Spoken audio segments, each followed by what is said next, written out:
What do you think is the one thing holding people back the most from renovating their homes today? Money. Money? Okay. I would say money and like knowing a trusting contractor that's gonna follow through and get the job done. Mm. I would say that's a close second, but So contractors, like what needs to be changed about the industry to make it more reputable and make it more trustworthy? I th- I don't know if there's anything that can be changed. I think there's a certain level of accountability that needs to be held Mm-hmm. for contractors, and when they're awarded a project, I feel like there needs to be a certain level of transparency, and I see it with certain contractors for sure. Like it's there, Mm-hmm. the good contractors, and then there's always just gonna be. It's just like bad apples in anything. So Like okay, there's so always gonna be, there's amazing cops out there, but there's always gonna be a bad cop, and that's gonna get highlighted, and that story is gonna get told again and again and again, and then people have this fear around it. So I think it's just I don't know if there's any big shift or big change or any more rules or regulations that need to come into play. I think just people need to be honest to each other and do good work. That's what it comes down to. yeah, absolutely. So what makes a good contractor versus a bad contractor then? Because a lot of people are not gonna be able to experience one or the other when they're actually in the project, Yeah. as they gotta just hope for the best when they talk to somebody. So Right. It's so rare that someone like pulls out and goes to a different contractor in the middle right. of a contract. It's Yep. it's it's super rare it happens, but Mm-hmm. yeah. Yeah. So when those projects go bad, what is it the contractor doing or missing? Like what could they be doing better? I think managing their own business better, because oftentimes it's like a direct reflection of how they're managing their business. Maybe they're not qualified to be doing the project. Like they presented themselves at a different level Mm-hmm. and made some promises. I think under promise, over deliver. Like obviously that's what you want to be doing, but the follow through, a lot of the times I'll see like projects kind of left and then they're done and they want to move on to the next one, and they're still like minor issues here and there, like touch up, leaks, like the baseboards coming off here. And, people have trouble getting that contractor back out there to just to have the final project exactly how they wanted it. Mm-hmm. And yeah, they don't want to burn any more money on that project because the more time they spend out there. That's So right. that's a huge thing for contractors. I think managing their business better Mm-hmm. and like maybe not taking on more workload than they need to. But then there's also the adverse side. They're trying to grow. So Mm-hmm. they're trying to build up and build wide and have subcontractors that can facilitate more and more work. Mm-hmm. Mm-hmm. So I think it's just inherent in the business that there's going to be things that are wrong. And I think if you're a trustworthy person, you just follow through with your word on what you said you were going to do from the beginning, and you Yep. provide that result, and nothing less, nothing more. Yeah. Okay. Okay. So if somebody were interviewing a contractor, like Yeah. what do you think are some of the most important questions to ask? How many jobs are you running right now? Okay, that's a good one. Yeah, because that shows their capacity, That's what right? I ask every contractor. Yeah. Yeah. How Okay. many jobs are you running right now? Mm-hmm. How many jobs do you want to be? Like I interview contractors to be like their business development Right. person, Right. right? Right. So I'm like, okay, where are you at and where do you want to be? And what's that scalability look like for you? Like can we take on 10 projects tomorrow, or would that like just completely put you under? So understanding that, but I have an advantage because it's not like I'm hiring them to work on my house. I'm hiring them to understand their business Mm-hmm. and working with them, not necessarily hiring them, but like partnering with them to work on their business with them. So I have to understand the nuances of their business. They're Sure. not necessarily going to disclose that to a Mm-hmm. regular person that's just doing like a residential upgrade. Mm-hmm. Mm-hmm. So Yeah, I think, but I would assume that a lot of contractors today would probably face similar problems in their business. sure. So what do you think are the biggest common problems that they all face right now? Growth, Mm-hmm. scalability, finding quality subcontractors, Mm. quality work. Yeah, I mean, just kind of any business deals with that type of stuff. Like Mm. how much work you can take on versus how much work you can actually do are Sure. two very different numbers. That's And just true. being realistic with that, I think. Okay. Yeah. Um, so tell me a little bit about what you're doing right now to help contractors grow their businesses. I think the biggest thing is connecting them with real estate agents Mhm. to get repeatable business. Yeah. Real estate agents are involved in real estate transactions, obviously. Mhm. And oftentimes in a real estate transaction, there's construction needs, whether it's fixing small leaks for inspection or doing like a light refresh, do new flooring, or a full remodel, full renovation. Like there's obviously different levels to it. But I think putting them in touch, putting good contractors in touch with real estate agents has been the single most beneficial business development strategy that I've implemented. I agree, and I haven't seen anyone else doing that. That's why I thought it was so unique to Hmm. see what you're doing right now, where Yeah. you're kind of bridging the gap Hmm. between real estate agents and contractors, and you're providing realtors a really reliable and easy way to solve problems that show up when they're trying to sell homes. Yeah. Right? So all the problems that show up with the house itself, Hmm. they now have an easy solution for, and they know that they can go and get like real answers Yeah. that are not BS. They're not fluff. It's like, here's what you can actually do, and here's Yeah. what it will actually cost, and here are the unknowns, right? Yeah. It's like that uncertainty that you get to remove, Yeah. And right? from the real estate side, they get like pinned to be like the client's resource for everything. And the expectation is like, you have a flooring guy ready. You can manage this project while working on another listing, while shooting content. It's like, there's only so much time in a day for a real estate agent. So having someone that can be like that white glove service, be that extra touch to the client, have that communication. And also it's a massive pain point that is relieved for them. So I think that being a free service that I provide for real estate agents is extremely beneficial Mm-hmm. versus just saying, hey, check out this plumber, or hey, check out this flooring guy. And there's no really follow through, and they don't understand how construction project. I mean, maybe they do, maybe they don't. I don't know. Maybe you can give people a high level overview of like, well, from your point of view or from the contractor's point of view, what are all the things that they need to be thinking about when they're running a project? Because I don't know if a lot of people fully understand. Yeah, I mean, that's really getting into the weeds of it. It's like timing is Mm-hmm. going to be very important. Yeah. Like when you do demo, do you demo the entire house and Mm-hmm. then start rebuilding, or do you Mm-hmm. demo room by room? Obviously, like each project is going to be different too, because you might have someone living there. If you don't have someone living there, you have more leniency in your scheduling.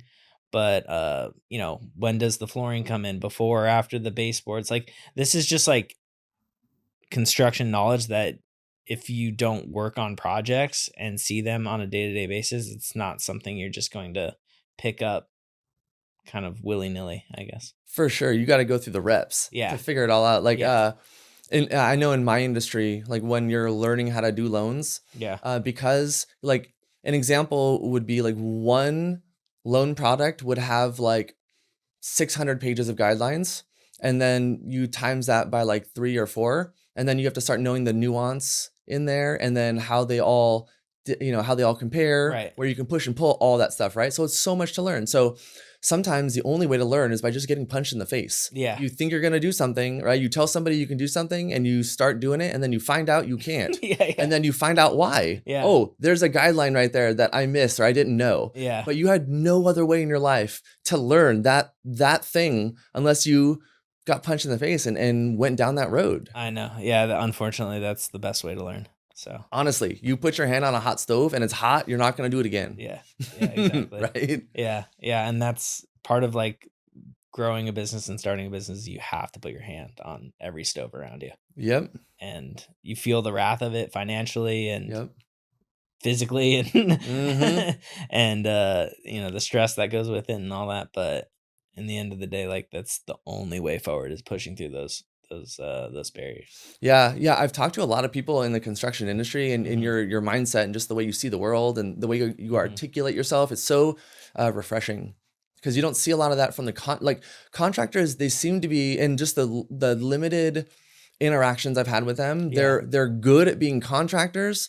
They're not very good at communicating or articulating. Like I think I recently had a bid from another contractor that I saw, and they were, bidding for asbestos removal. Mhm. But then, in their bid, it was like typed out ASS bestos, right? But like a bunch of times, right? And so how is a homeowner supposed to take you seriously Yeah. if you are trying to remove their asbestos? It's like, come Yeah. on. And so here you come, like a lot more intelligent, articulate. And so now you can, I think, bridge that gap now between contractors and the homeowner, because the contractors, like that dude who gave me that quote, I'm sure he does great work, right? He can get Probably. in there and just, Yeah. he can make that home look beautiful, but like communicating and stuff, that was an issue, right? Yeah. I mean, personability, contractors aren't necessarily known for being like personable. So Mm-hmm. I think maybe my position is really trying to just put them in a scenario where it feels like there's a little bit more customer service tied into the construction project, because people like to know, like we were just talking about, how it's oftentimes the most, like all their money's in their house. Like that's where all their money is. And if you're not taking that very seriously and like communicating with them on a daily basis on what is happening on their project, it's like you're messing with their biggest, asset. And the rhythm of their They don't, life. yeah, exactly. And they take that very seriously. So if you're not like at your peak performance and it's just another construction project, and you tell them like this went wrong and this is how much it's going to cost, and you don't present that to them and help them understand why, I feel like it it creates like a little bit of animosity on the Mm-hmm. construction project. You Oh, know what I mean? sure. Sure. Yeah, we want to, I think, going into a project like that, people want to know what to expect. Yeah. They want to know when to expect it so that they can plan around their lives, because Yeah. everyone's living a life up until they start a remodel, Yeah. and then everything has to kind of start working around that. But the home is the hub, Yeah. right? That's where you're spending all your time and you're doing everything. Yeah. So yeah, so it takes a lot of planning, right? And Yeah. and I can see if a contractor doesn't think about the little details, Mhm. they could really mess up a family's life. If they're really trying to, and maybe I'm sure you can give examples about that, or talk about that more. Yeah, I mean, if someone's living in their house and you're doing a construction project, we kind of grazed over this, but it's like you can't just demo the whole thing. Like you either have to find a place for them to live, Hmm. or you help guide them in that, or you have a solution built into your business, which is one of my goals. Especially on like higher ticket remodels, is Hmm. Hmm. having a place for them to be able to stay while a construction project goes on. Yep. And Yep. we can get more into that later. But yeah, I mean, you can't just ruin someone's life to do a construction project. And I think letting them know up front, like, um, that this is not necessarily going to be smooth as butter. It's the construction is messy. We're going to do our best to not take over your life, but at the same time, like in order to get things done efficiently, we have to do certain things at certain times, and just really explaining that to them, and like holding their hand and walking them through that, versus just sign a contract, start a construction project, and then all of a sudden their bathroom's gone. Like that happens all the time, and people are like, I don't know. I couldn't imagine being on the other side of that. Yeah, absolutely. I think it all boils down to trust Yeah. from the homeowner to the contractor. Because Yeah. like I use like an airplane analogy where like I'm probably not going to want to go get into a jumbo jet with a brand new pilot. Mhm. I'm probably going to want to have the one who's been doing it for a long time. Sure. Um, and because I know that when I sit down in the seat, whatever happens while I'm in the air, like, because it's unpredictable, Yeah. right? But no matter what happens, he's got it. He's under control, Yeah. right? I can chill. I know that he's proven he's safe, and Yeah. so we can get through whatever the issues are. Mhm. That's what I always try and give my clients, and I think that is like such a hallmark thing that people gloss over in their Yeah. businesses, is like really solidifying yourself as the person who will get you through it, right? If I Yeah. say we can do something, I've done this enough times to know what problems will show up. Mm-hmm. So I'm already ready to deal Mhm. with them if they show up. Mm-hmm. So here are the potential pitfalls. Here's all the worst case scenarios, Mm-hmm. right? And then people just understand, and Yeah. then they can just sit back Yeah. and order their drink and wait for the flight, Yeah. Yeah. I think I use like a train analogy similar to that. It's like once the construction project kind of starts, it's like a train. It's just like it just keeps going. It has so much momentum, and we have to schedule after different sub trades. So you got like flooring, then paint, then everything's coming in one at a time right after demo, and it just it starts to just kind of have its own momentum, the project itself, and helping clients understand like the end goal and working with them along the way and showing them the pitfalls that could potentially happen. Yeah, I mean that just comes through experience for sure. Yeah.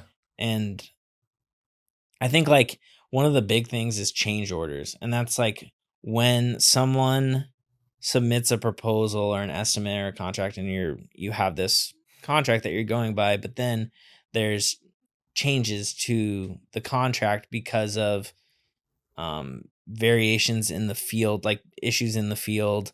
The client changes their mind and wants a different thing, and Oh yeah, which I'm sure happens all the time. every single It project. has to, Yeah, right? yeah. Because there's no, I mean, I can't imagine a homeowner is gonna say, I'm gonna start a remodel and then just have already every single detail and Yeah. every little thing figured out. It's like, no, it's like I have a pile of money Yeah. that I've budgeted for Yeah. this, and I have a general vision. Yeah. Right. Yeah, exactly. And the change order, it really shouldn't, like, it shouldn't come from the contractor. It should come from the client, right?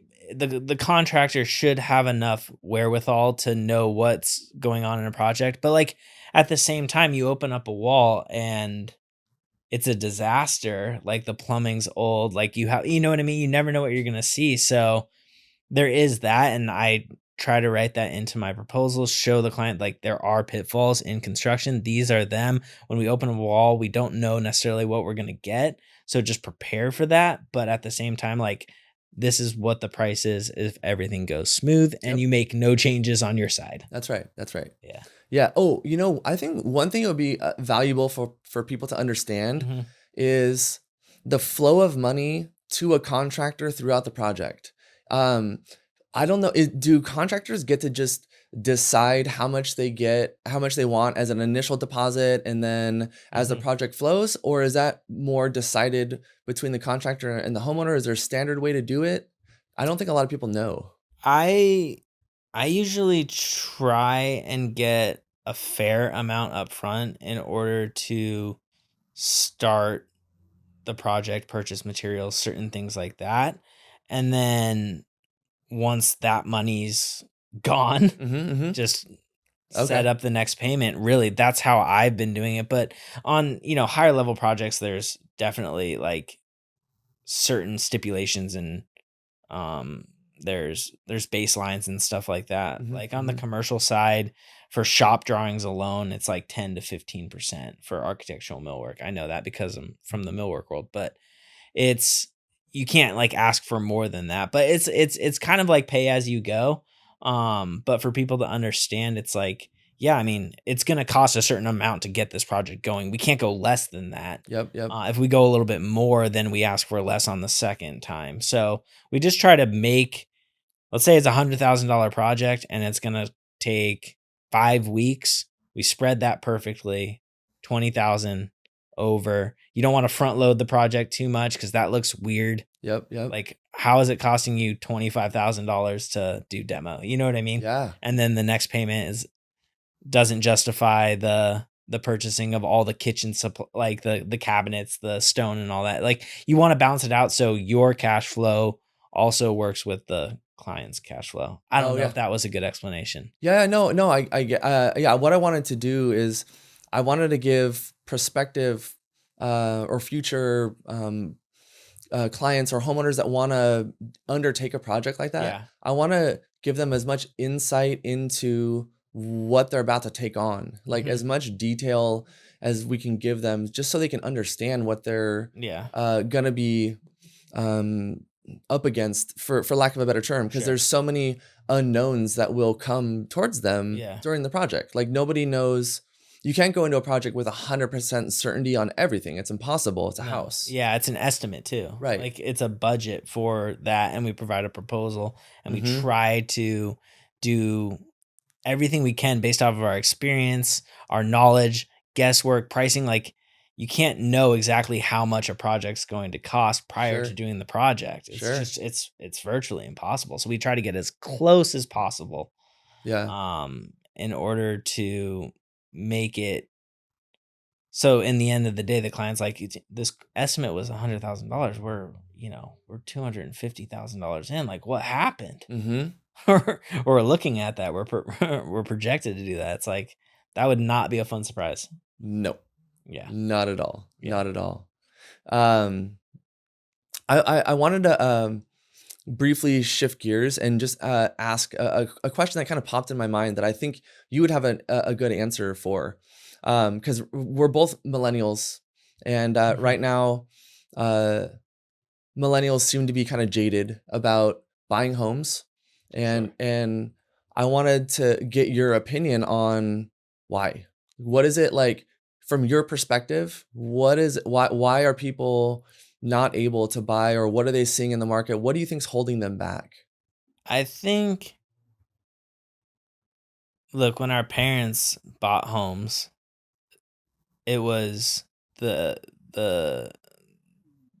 entry level to the market was quite achievable Mhm. on a single income. Mhm. We're talking like 50 to $100,000 a year, even in Orange County. Like homes in the 90s were 200, 180, 350,000 just to get in the market. And like those were nice, like full 4-bedroom, 3-bath homes. And now those houses are millions of dollars, 1.5, 1.8, 1.2, 1.2. So it's like that. I think the barrier to entry is so high that it just doesn't seem achievable. And it's like, why don't I just rent and put my money elsewhere instead of investing in real estate? And then on top of that, it's been layered on us for years. Like everyone says, oh, it's so hard to buy a home. It's so difficult. Like you're going to have to give your arm and your leg. You're going to be house broke. Like all these different types of like societal terms. And I don't Mhm. know if this like transcends across the country, but definitely in Orange County, definitely in California, I can speak to that. And like everyone just feels like, oh, and then you hear the only way that person bought a home is because their family helped invest in that home, or like they're, co-signed on the loan, or whatever the case may be. So it's Yeah. like everyone has this picture in their mind of just like buying a home is just it's so far away. It's 20 years away, 15 years away. It's just like not achievable. And here's one thing that so anyone who knows me, because Mhm. of my nature of my work, I'm just obsessed about mortgages. Like it's Mhm. just all I think about. I'm just weird. So I know a lot of the history of mortgages, Mhm. and the 30-year fixed mortgage, it was birthed in the 40s, Mhm. and then or actually maybe it was like like late 30s, and then Mhm. it became more mainstream in the 50s. Mhm. So and so what the bank started to realize was that the longer you stretched out the mortgage term, Mhm. so starting from like 10 to 15 to 20 to 30, Mhm. the lower you can make the monthly payment, Mhm. the higher the price home you can sell them, the more interest you can make on the home More loans. money the bank can The make. more money the bank can make on interest on the Yes. home loan. And so that's why the 30-year fixed became kind of the industry standard, is because the banks were like, holy crap, we can make so much in interest in the first 10 years on these home loans. And then if we just condition them to uh, get used to monthly payments, Yeah. and then that's how we teach them to shop value, Mhm. is monthly payment, Mhm. then we can condition that generation and then future generations into just being in debt forever. Yeah. And so that's how they ended up at that 30-year. It was just that the banks were just like, yeah, this number works for us. Like the amount of interest we're making right here, this allows us to now keep people in debt way longer. Yeah. And then also, but I will give a more balanced side is it did help raise property values Yeah, too, right? So it did help spur the housing market. for sure. So that's a good thing. Yeah. But I think now is like, okay, that model did its job, Right. right? Now we need something else, yeah, right? Now yeah, let's maybe like not something that's so freaking expensive. Anyways, yeah, I love what you said about the people who just think it's hopeless because Yeah. of this reason. It's just Yeah. it's because of this 30-year fixed. Yeah, I think that's it. Also, it's like a death sentence. You know Oh what I yeah, mean? yeah. It's like you're stuck in this home forever. Mm-hmm. And like there's so many people online that say like don't buy a home because you're it's a money pit. First of all, like don't buy a home because it's a money pit. Not only do you have this 30-year mortgage, but then you have all the maintenance required on it, the construction required on it. Like it becomes this giant money pit where you could just rent and then put your money elsewhere and make more money, or buy a house and rent it out or something like that. Like there's that lifestyle business model, I guess, if you will. Mm-hmm. Mm-hmm. The first home I ever bought Yeah. was with my best friend, and we worked in the mortgage industry together, and we were roommates actually at the time we were renting, and Mhm. we just had the idea of just pooling our money and just buying a place together. That's great. And then we bought a 4-bedroom townhome. We knocked down a wall, so we basically made 2 masters in a way. That's awesome. So he took the technical. He was older. That's fine. And then I lived in the new one, and we kept that home for 4 years. We rented out one of the bedrooms during the time, which supplemented the mortgage, which was great. We sold it. We made money. We each rolled that into the homes that we have today. That's great. And then his home, he bought his home for $1 million. Now it's worth over $2 million.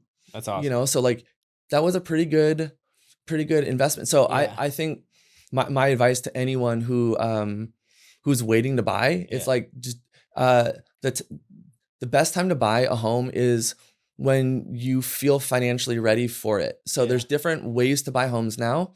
And so based on the type of financing you're going to use, if it's comfortable for you and you can still maintain your lifestyle and own, then it would be the right time, because then that's the start date of your investing, right? And everyone always says the best time to buy real estate is what, 10 years ago? The next best time's now. So like it's a real thing. It's a legit, a legit statement. So you being the loan expert, what type of loan when you bought the home you currently live in? Because that's what you rolled when you got the house with your business partner or friend, you rolled that into the house you're living into now. Yeah. Right? So the way my arc was, I bought my first home with my best friend on an FHA loan. Yeah. We put 3.5% down as our down payment. Okay. And he and I split that. We 1.75. exactly. Each, we did 1.75 each. Okay. Yeah. And then we bought it was a new build tri-level townhome. And then we sold that. And then I bought my house on an FHA loan. Okay. And put another, I think I did like 3.5 down or 5% down. Okay. Something like that. And then I moved into that home and I started renting out bedrooms. So I started house hacking. Okay. So I bought the house. I bought a 4-bedroom house and I rented out 2 or 3 bedrooms. Oh, wow. For like 5 years or so, 5-6 years. Oh, wow. Yeah, which was great. And I interviewed every single person that came in. Yeah. And I had an excellent experience doing the house hacking. Yeah. Because I was very careful about who I let in. Yeah. I set realistic and achievable expectations for everybody in the home. For sure. Which was, we have a common area. Let's keep that tidy. And every week, one person in the house gets something to focus on. Like maybe your week is trash. Yeah. Maybe your week is floors. Yeah. Maybe your week is countertops. Easy, right? And then whatever you do in your personal space, that's on you, right? But if we just had like those subtle little things taken care of, everyone knew what their expectations were, and everybody got to just live the kind of life they wanted to. Like no one breathing down their necks going, where are you going at 11 p.m., that kind of thing. It was a great experience. And you owned that home by yourself, right? Yeah, I bought my house. So you were just basically... I used my first home to get my second home. Yeah. Basically, what was that mortgage? When I first got it was about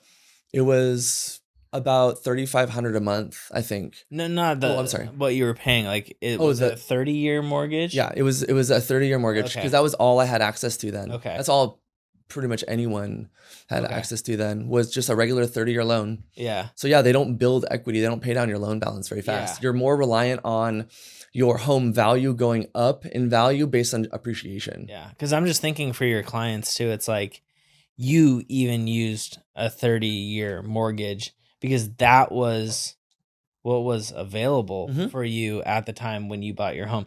Now that and we can dive into this, but you've changed up that, and you had a 2.5%, right? Or something like that. Yeah. Yeah. So you roll that into what you call the all-in-one loan. Yeah. Yeah. So the all-in-one loan is just, it's a different type of financing. There's Uh-huh. two classes of home loans on the market right now. Okay. One class is the 30-year fixed and all the different flavors of ice cream that are in the 30-year fixed. So you can qualify for a 30-year fixed a bunch of different ways. You can use your pay stubs, you can use tax returns, you can use business bank statements, you can use a profit and loss statement, whatever. But the fundamental structure of that loan is an amortized 30-year home loan that charges all of its interest in the first 10 years of the home loan and locks away all of your equity in jail. So I call them the 30-year prison, really. Death Because sentence. yeah, right. It was just because it's you don't get access to your money like you do anymore. So anyways, so that's the home loan everybody knows. It's just the regular 30-year fixed. Yeah. And then everybody shops that value based on whatever the rates are, right? The biggest thing people miss when they're shopping for mortgages is looking at their interest cost. Don't look at the rate. The rate tells you how much interest you're going to pay. Look at how much interest you're paying, like in actual dollars. Can you use a number example? Yes. So, like in a regular month, if you're going to go get a 30-year fix today at like 6%, and your principal and interest payment was like $5,000, out of that $5,000, I don't have a calculator in front of me, but I'm just doing this a long time. I would venture to guess about 4,000 of that is going to be interest. For a 30-year. On a 30-year home loan, well, actually, I know the statistic. It's actually 83% of your principal and interest payment is going to go to interest So at least 4,000 for the first. Yeah, so for the first 10 years. So for the first 10 years, your monthly payment is paying the bank. It's not paying anything towards your house, right? So your principal balance doesn't decrease much. In fact, I can give a really nefarious example of this and how the industry has manipulated us because of this. Because when you go, and if you're a homeowner, I'll encourage you to do this. Look at your billing statement, and on your billing statement each month, it'll show you how much you paid to interest last month and how much you paid to principal. And I looked at one billing statement for my client. I'm not going to call out the mortgage company, but they'll show you interest was like $1,500 and it was just in plain black ink. Yeah. And then it said principal paid this month in bright blue happy letters, $328. I was like, are you kidding me? It's like 1,200 of that was interest, and then you highlight and celebrate 300. Yeah. That's the brainwashing. That's the brainwashing. Yeah. So that's what led me down the path of discovering this other class of home loans. Yeah. Because at the end of the day, what a home loan really is money. You're just getting access to money.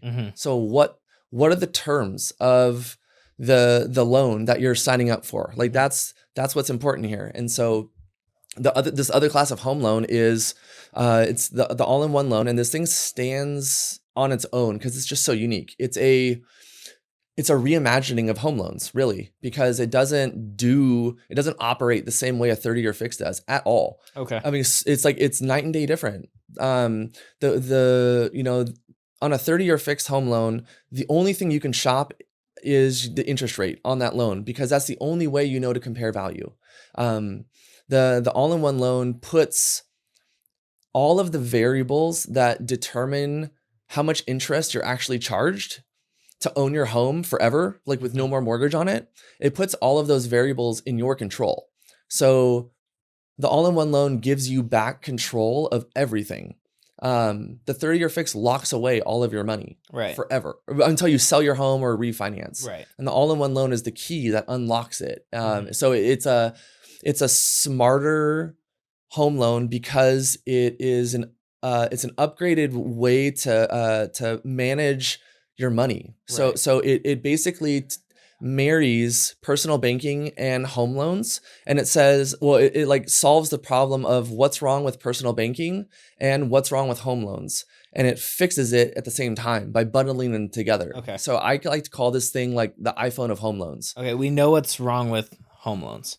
What's Mhm. wrong with banking, and how does it fix banking? Yeah, okay, good question. So with traditional banking, and I'm going to speak to just checking accounts right now. Okay. So I'll use an example. If you have a home loan right now, over a 5-year period, statistically speaking, you will have enough cash flow flowing through your checking account to pay off the principal balance of your home loan. So an example would be if you have $1 million home loan, then every year you'd probably have about $250,000 of cash flow flowing through your checking account throughout the year. Okay. And so the problem though is that that's a high volume of dollars that are sitting in an account.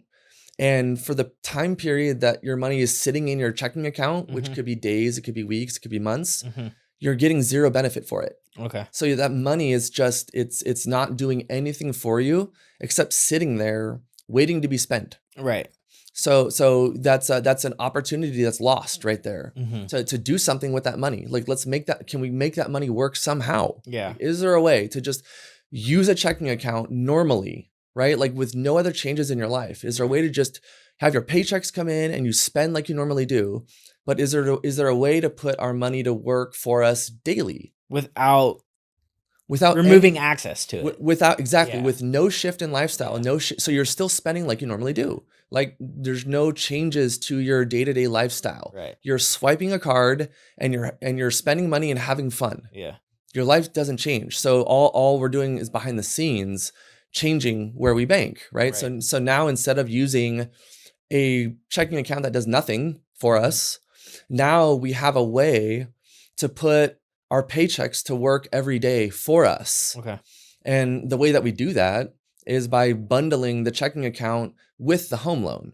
So now we're taking what's great about a checking account is that it allows us to deposit money and have access to money all the time, Right. right? That money has to be liquid. So that problem is still solved. We're never not liquid. Okay. And the problem with home loans is that one, they lock away all your equity. So every dollar that you pay down on your principal balance, you can't access again, Mhm. right? You can't, Right. unless you sell your home or refinance or get a HELOC. And so that's one problem. You don't get access to your equity. But more importantly, the amount of interest that you're charged on this home loan is just way less because of how they charge you interest. And so that's going to go back to my statement of interest rate versus interest cost. You know, your interest rate is going to be the label that's on your so like the amount of calories that are in the bottle, Okay. and then your interest cost is how much you actually drink. So Oh. your interest rate can determine your cost. Okay. That's part of the variable, Yeah. right? So because the all-in-one loan uses the power of your income to now, instead of just sitting in a checking account doing nothing, we're going to put your money to work by paying down your home loan. Right. And so every day that you deposit your money is going to go to work to lower your balance on your home loan. And the magic happens in the way the interest is calculated, because now all 30 years of interest is not front loaded. Now we're pay as you go. Mhm. Now it's just one day of interest charged at the end of the day Mhm. on whatever your ending balance is. Mhm. So now your paychecks, because they will pay down your home loan Your ending faster, balance of that day? your ending balance of that day. So it's I'll use a credit card analogy. If I were to keep 8% the same across two different credit cards, who is going to pay more in interest, the $8,000 balance or the $2,000 balance? The $8,000 balance pays Right. more in interest, even though it's the same 8% rate, Right. because the balance is higher. Okay. So because our paychecks reduce our balance, our interest costs actually go down month after month. So Okay. it's like a domino. Okay. The longer you're in the all-in-one loan, Right. the faster or the more your paychecks pay down your home loan, Okay. and the less interest you're charged. But then the next question that you're going to ask is, well, how do I spend my money? Right? Where's my money? Yeah. Right? So the all-in-one loan, this is my favorite thing. The all-in-one loan is going to give you more access to more money than you had. Okay. Because if we're buying $1 million home today, Okay. and we're putting 20% down, you would have to get a loan for 800 grand. Like a 30-year fixed mortgage is a mortgage you have to pay for $800,000. You pay that money back. Plus interest. Plus interest. The all-in-one loan says we're gonna give you a giant line of credit on your home. Okay. So this is a home equity line of credit. Mm-hmm. But this is the best HELOC in America because it gives you full access to your home's equity for all 30 years. Mm-hmm. No other HELOC does that. So that's how your money is always able to be liquid. So now what we're doing is we're using your income to pay down all of your balance every day, every time you're paid. Mm-hmm. And then 1 day of interest is calculated. And then now the difference between your starting loan balance. So we started at $800,000. So that's your line of credit. Congrats. You have an $800,000 line of credit Mm-hmm. on your home. That's a lot of money. Yeah. And now the difference between your starting 800 grand and every dollar of your home loan that your income pays down, you now have access to respend. Okay. So an easy example would be like if I start at $1 million on my line of credit and I pay down $60,000 of, if I make 60 grand and my home loan balance just goes down by 60 grand, Mm-hmm. I now have $60,000 of spendable equity. And then, so the next time I get paid, as long as I keep my spending stable, then my income will be more than what I spend. So my balance is going to be trending down each month. And then the difference between how much I earn and how much I spend in that available credit limit is accessible. Got it. So over time, it's like a giant emergency fund that builds Mm-hmm. every month. Your available spendable equity is going to grow month after month based on by how much you don't spend each month. Okay. Does that make sense? Yeah, that makes sense. I have a few questions and I had a thought. It's interesting that the 30-year fixed loan is all interest up front, because if you were to go sell your house, this is why people think it's a death sentence, is because if you were to go to sell your house, you're stuck in your house. And then if you were to sell your house, you're paying more interest than you are anything else. You don't actually have a ton of equity in your home. So when you go and sell your home, you're going to make like $50,000. That's right. Maybe. Yep. In the first 10 years. Yep. In the first 3 years, if you were to sell your house, you're probably losing money more often than not, because the interest rate is just so front loaded. And your closing costs too. Yeah. Which a lot of the times homeowners have to pay also. Oh, and yeah, that's absolutely. rolled in. That could be rolled in too. Yeah. So I mean, the lack of agility is I think scary for people when they're making a big investment. But so on the $1 million example, I invest $200,000 to get a line of credit of $800,000. Yeah. So you buy $1 million home, you put down 20%, which is 200 grand, and now that's $200 in my own cash. Where does that money go? Yeah. So that is straight to the bank to fill in the gaps for you. Okay, so the bank has that money. That money's gone. Yeah, yeah. So you're not getting now. I have an $800,000 line of credit. Right, but your equity, but your home's still worth that amount. Yeah. So if you sold so basically that 200 grand is there in your home's value, but you don't have access to it right now. Right. Yeah. So then you have access to this $800,000. Yes. Tomorrow. Yeah. And you can pull out $100,000 and invest in your own property and invest in whatever, as long as you pay that. Like, how do you pay that back? Yeah, good question. So if you're pulling out that money, so for a construction project or you're investing in yourself, or you want to use that money differently, I guess. Every dollar of your home's equity that you use, that you spend, as your income will automatically pay down the next time you deposit your next time you get paid. Okay. So no matter what you owe on your home, so if you owe $800,000 in this example, Yeah. every paycheck you deposit is going to reduce your loan balance.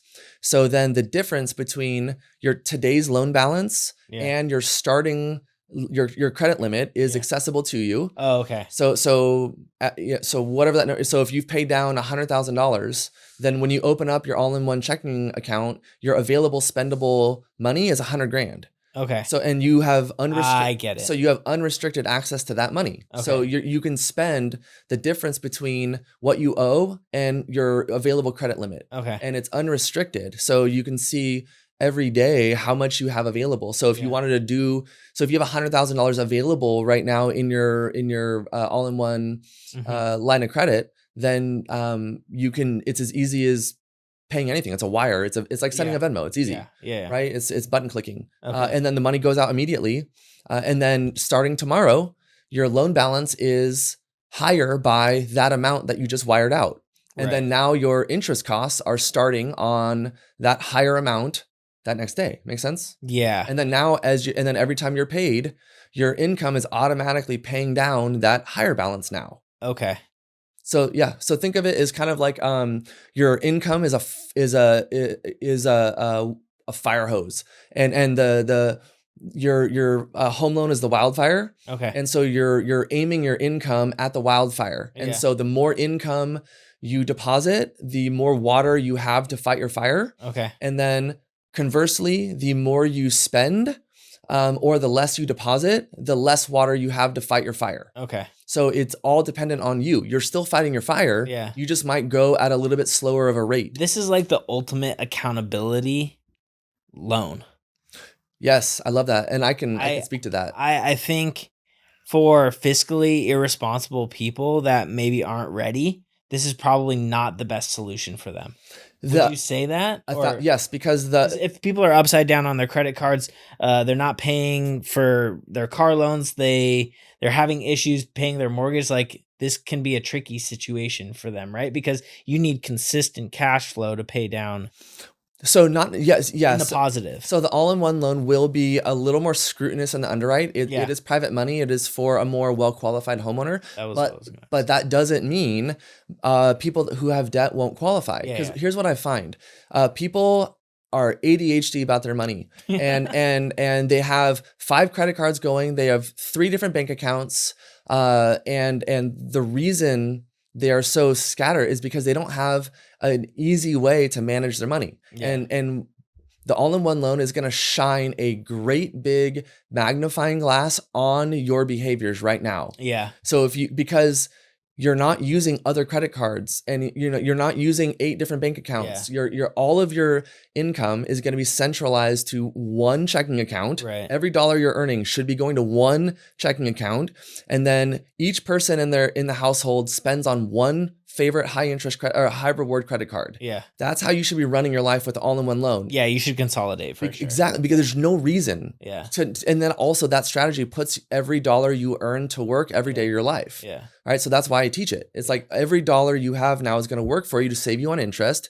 And it's also, this is a completely automated way to run your money, because everything's direct deposit to paying off your interest savings balance on your credit cards. It's all automated. Right. And then your money works for you every day. Yeah. So, but the all-in-one loan is going to replace student loans. It's going to replace your need for other mortgage loans. It's going to replace your need for car loans. It's going to replace your need for anything else. So you're now funding your entire lifestyle through a singular vehicle, which is your house, powered by your house. You don't have a loan for your car. You don't have the student, like everything's paid off, and now you just pay into this one. It's like consolidating if you do have multiple loans, like student loans, car, even if you have a student loan, usually it's multiple loans. Yeah. So here's how you can use the all-in-one loan to refinance your student loans. Yeah. Because this is a brilliant strategy that I'm teaching that I haven't heard anyone else teach, but like this is a way out. Yeah. So your income is always gonna pay off whatever is owed on your line of credit. So the step 1 is we got to zero out the mortgage balance on your house. Okay. And your income will run. It's basically running an audit. When I do the simulator, it'll run an automation. How long will it take your income to pay off your home loan based on your current spending habits?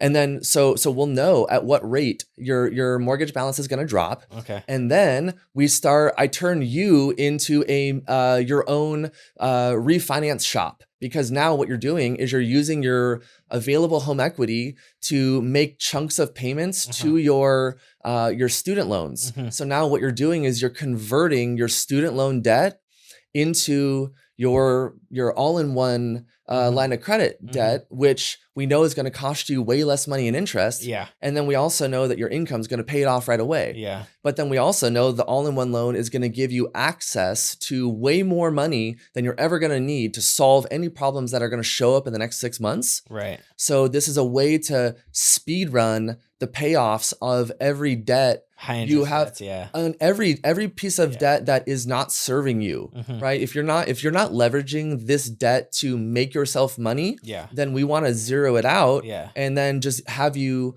finance the rest of your life with the all-in-one loan, because your interest costs will be so much lower, and then you'll have access to so much more money on demand.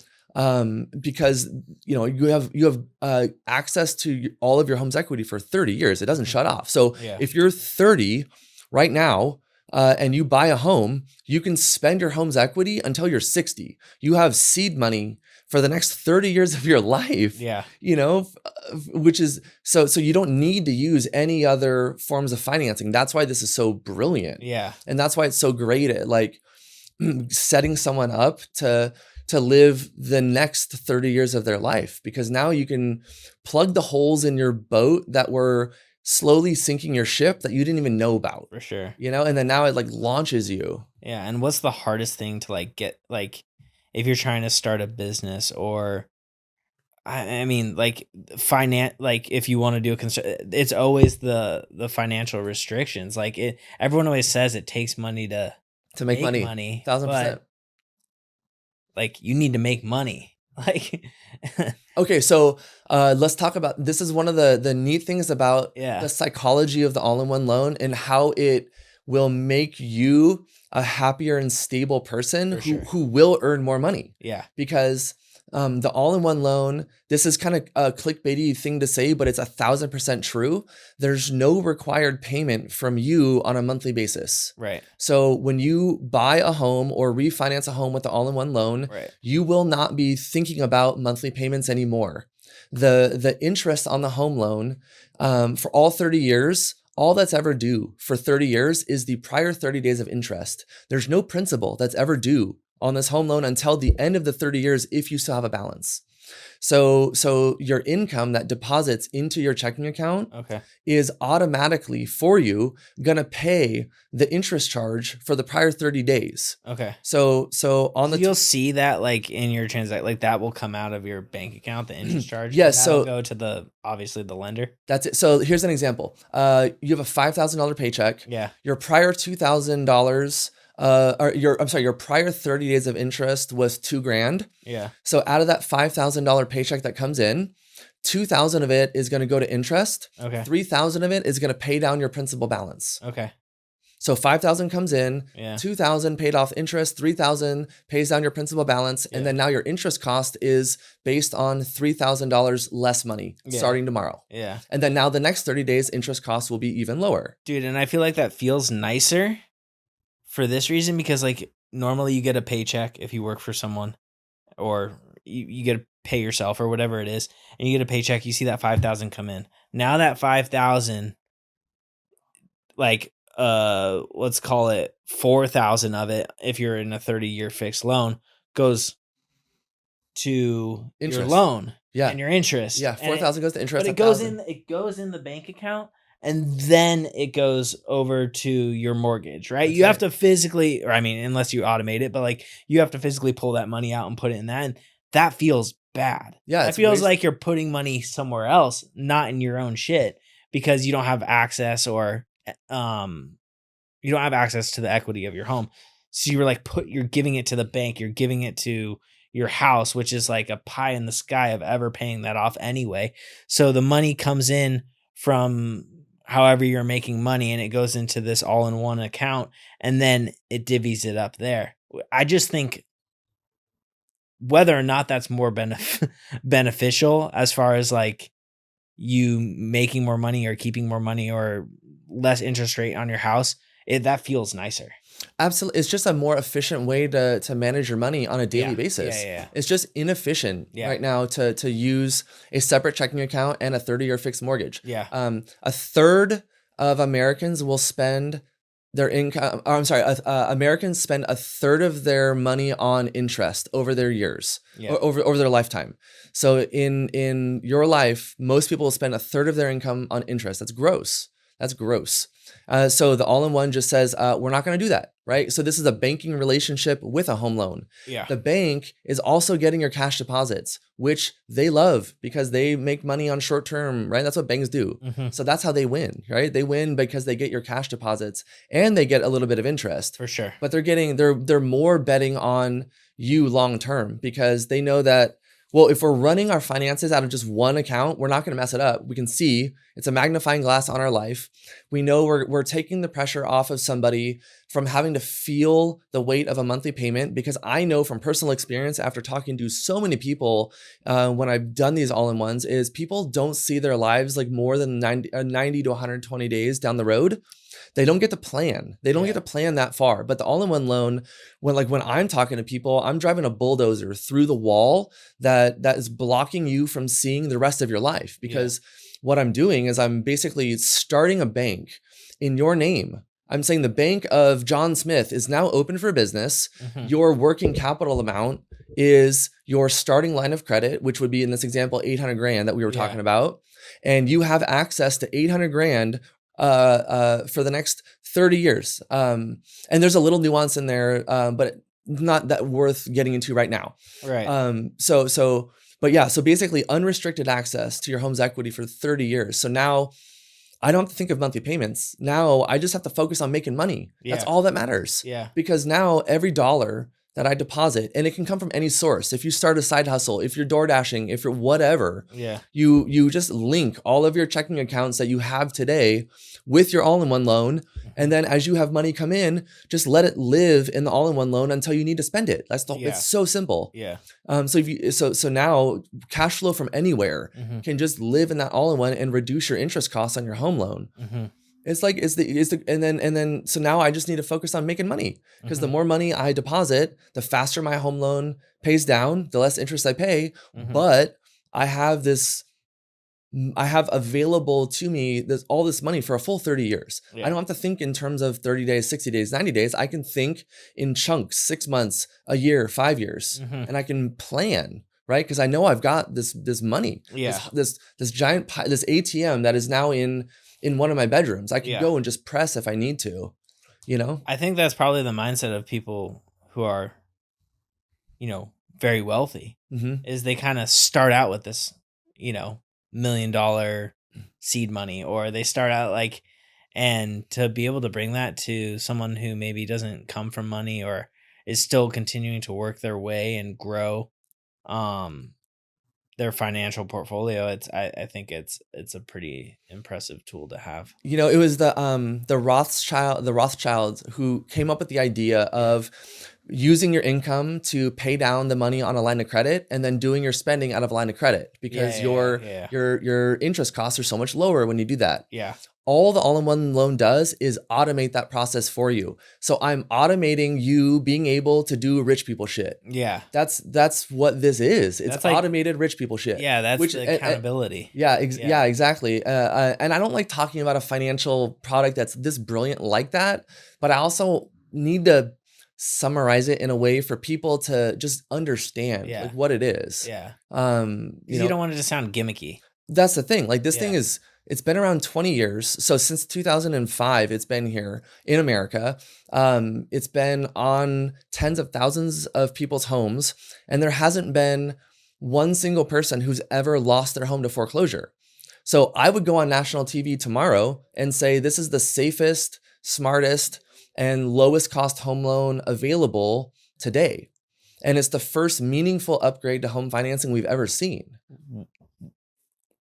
Do you think it's so safe because it qualifies people in a way that it can't fail. Does that make sense? It's the structure of the loan itself is what makes it safe. Okay. Because let's go back to our 30-year fixed example, or let's even use a 15-year fixed example. Okay. Like, let's say someone has a 15-year fixed and their payment, that's an aggressive monthly payment. Yeah. Because it's paying down a lot of their principal balance each month. But the money that goes to their principal balance each month, they don't get access to anymore. Right. It's gone. Yeah. It's gone. But the all-in-one loan lets you keep access to every dollar that you pay down. So like if somebody had a 15-year fixed, imagine if you right now, if you were in a 15-year fixed, could just reach into your home's equity and just use that money that you've paid down on your principal balance so far from the time you went into that 30-year fixed. Like, wouldn't it be nice to just have access to those dollars? And that's what you get with the all-in-one loan. Is there any going back? So say you're in your 15-year fixed. Like what happened? Like you're like, dang, I got this loan 5 years ago. I've been working my ass off, spending so much money, putting all my money into my house.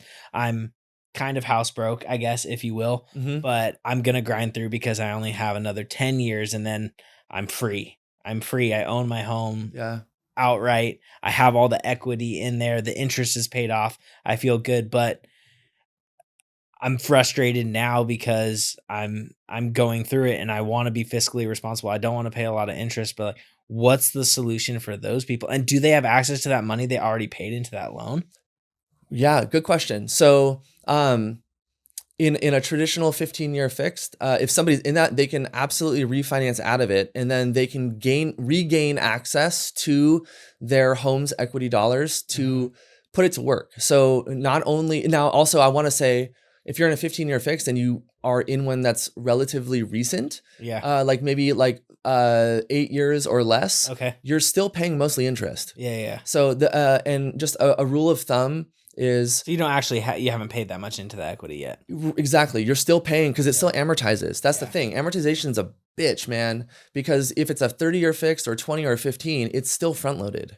And so the sooner you get out of your amortized home loan, which is your 30-year, which any fixed rate mortgage today, the sooner you get out of that after inception, the more money you're going to save down the road, because you're going to have a chance to offset more interest using the all-in-one than you will have already just paid on your house on the other loan. I mean, I think if you're a smart person and you see this loan and just at face value you're not giving as much money to the bank, I think that is ultimately the value that most financially responsible people want to see. Yeah, you know what's funny? And we can also reframe it.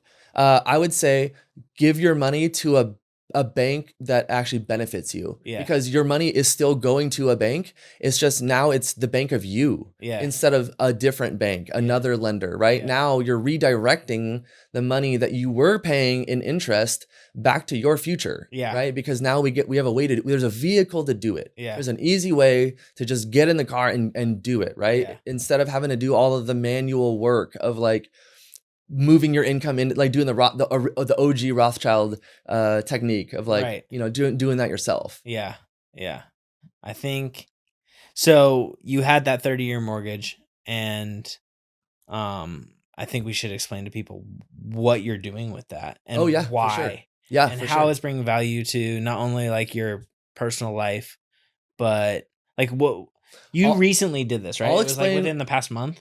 I'll explain exactly why I did it. Okay. So So when I first learned about the all-in-one loan, it like changed my life. Actually, I had like a religious experience around it, honestly. When did you learn about it? Like how long ago? I got certified to offer it a year ago. Okay. But I started my journey like learning it just kind of like here and there, maybe like 6 months before, because I'd just been hearing about it here and there. And it was one of my coworkers who brought it to my attention. Really, he's like, "Dude, you got to look at this thing." And then when I saw it, I looked at it through the lens of my last 20 years of experience in the industry, and that's when I was able to like instantly put the pieces of the puzzle together to see how I could use it to change so many lives. Because I came from a background of people or helping people who were losing their homes, Yeah. and they were all right. So everything, anyone who's ever lost their home to foreclosure, they all have a 30-year fixed mortgage in common, Yeah. because on the first of the month the payment is due, and if you don't make it, bad stuff happens. Yeah. So when I saw this thing, I was like, wait, there's no required monthly payment from the homeowner, which means there's no default risk. How does that work? And that's what like led me into it, because I was looking at it through the lens of a default alternative, right? Of Yeah. like just what's going on You were here. trying to help the people that were defaulting on their loans, and you were like, let me help you guys find a solution, because you wanted to help them. Yeah, so that's what I was doing before, but when I discovered the all-in-one loan, I was like, anyone who I give this gift of a home loan to will now have the gun removed from their head, which is the 30-year fixed mortgage that says on the first of the month, if you don't make a payment, we might pull that trigger. Yeah. Right. So why I liked it is because it gives somebody breathing room in their life, and it almost eliminates the risk of you ever losing your home. Yeah. Which the psychology of that is what's so powerful there. Yes. Freeing for the homeowners. Like, I mean, to live 30 years with a gun against the back of your head that's being held by a bank that can pull the trigger at any moment. And, life happens. You could have a bad fucking month. You could just, if you're in sales, I've been in sales for a long time. You can have a bad month. You can string 3 bad months together pretty fucking easily. That's right. So if that happens and you have that mortgage and someone decides to pull that trigger, I mean, your life is in shambles. I always think of it this way, like, I don't know why. I'm always like 3 bad decisions away from being homeless. Yeah. I don't right. know. Right. There's obviously a big homeless problem in California and stuff like that. And Yep. I just felt like that's why you keep your beard so tidy, by the way. Yeah. Because you don't want anyone to mistake. You don't want to be walking down the street and they just flip you a quarter, you know? Yeah, exactly. Yeah. I keep it tidy. That's right. I trimmed it up for this conversation, which I appreciate.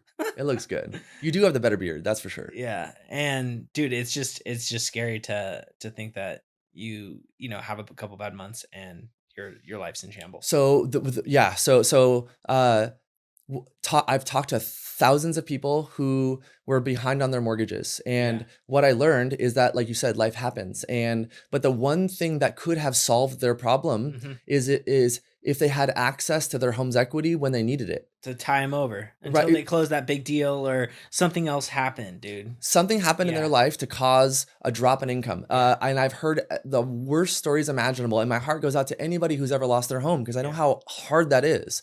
But if anybody who lost their job or lost a spouse or whatever awful thing you could imagine, if they had access to more money and time, they could have weathered the storm, right? And then when they're back on their feet, they could have resumed, right? Exactly. And without that stress and that feeling of just, oh my God, I'm gonna lose my house, right? They can course correct the ship, easier. So so the most incredible thing about this is for anyone who has an unpredictable income, like me, like you, anyone who's self-employed. You're not getting an exact paycheck every month. No. So the all-in-one loan lets you pay what you want when you want. Right. So there's no required deposits from you. There's no required principal payment from you. It's just, we know that over a lifetime, you need money to live. We can all agree on that. And you will probably also have an income of some sort until you die. We can probably also agree on that. So why not just put those dollars to work for us? Right. And that's all this is doing. So now, anytime I close a deal, my commission will go straight into my loan balance. My interest costs go down, and then every month only the interest is paid by my line of credit, just like a credit card interest charge works. And that's all I think about. All I got to think about now is just making sure that I don't spend above my available line of credit, and I keep the focus on earning money. But then if I needed to slow down for whatever reason, or if the industry collapses, whatever, Yeah. I know that I Or a bad have, month, even just one or bad just month. one Yeah. bad month. I know that if I don't deposit any money in my checking account Yeah. and no money goes to the principal, I'm not the worst thing that happens is my interest charges are just based on that balance now. Yeah. For that, the next days moving forward. But alternatively, you're not on the chopping block for losing your home, And you're or on the path to losing your home. So why I love exactly Yeah. why I love this is like if you're a provider for a family, Yeah. like how much better would you sleep at night if you're the only breadwinner, Yeah. and if you were to lose your job or whatever, knowing that you've got this huge runway to get back on track, and Yeah. and how many people are like held back in jobs they hate because they are afraid to make that change because of the uncertainty. Yeah. But now you've got this huge safety net to let you get back on your feet if something doesn't go your way. But you just like, what's 3 months out of 30 years, Yeah. right? That's a blip. No Yeah. one's even gonna remember that. But 3 months when you have a 30-year fixed mortgage is a very long time. Yeah. That feels like a lifetime for people. Yeah, you're feeling, yeah, it's drowning. And then I just thought of this, but it's like I feel like the 30-year mortgage is a fear-based loan, because everything's fear. You're gonna lose your home.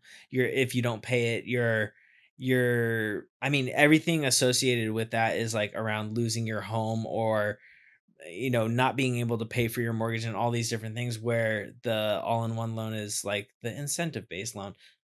Oh, Everything that you do, yeah. negative or positive, like you're still going to be incentivized. Yeah, so it's the 30-year fixed mortgage is the abusive ex Yeah. that is narcissistic and rules your life by fear and intimidation. Yeah. That's what a 30-year fixed mortgage is. Yeah. It literally says that in the note. We will take your home from you by force Yeah. if you do not pay this back. Yeah. And then the all-in-one loan says, we're a bank investing in amazing people for the next 30 years. Yeah. So we're going to give you access to this incredible pile of money powered by your home, and we're going to trust you to use it wisely. Yeah. And we know that you already have the habits that we want out of someone, so you're only going to get better over time because we're It's like going to a perception change. Yes, It's exactly. like it's yeah. You're right. It's interesting. Right? it's a completely different perspective now. Yeah. It's a different relationship. I call it's like you're leaving your toxic ex for that healthy Supportive. that person Motivating. that emotionally intelligent person who just understands